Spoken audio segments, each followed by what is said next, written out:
আব্বা। বাবু বৌমাকে নিয়ে চলে এসছি। মা ভালো আছেন?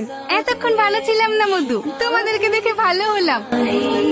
এই বাজা, তুই কি করে ভাবলি আমার ছেলেকে ফাঁসিয়ে এই বাড়িতে রাজত্ব করবি? তোকে এই বাড়িতে থাকতে দেবো না। কই গো, বোমাকে একটু বাইরে নিয়ে আসো।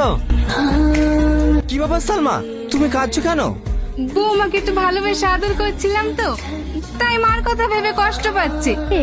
টনির বউটা তো কি সুন্দর রে, একদম পুতুলের মতো। জীবনে ছেলে পেলে হবে নাকি? তুই কি বললি? আমার বৌমা বাজা হলেও না আমার ঘরের লক্ষ্মী। এই বেরিয়ে যা আমার বাড়ি থেকে। মা, সালমাকে ঘরে নিয়ে যাও।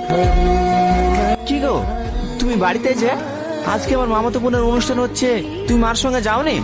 সবাই যদি চলে যাই তাহলে বাড়ি থেকে থাকবে। চলো আমার সঙ্গে যাবে, রেডি হয়ে নাও। আমি গেলে যদি কোনো অসুবিধা হয়?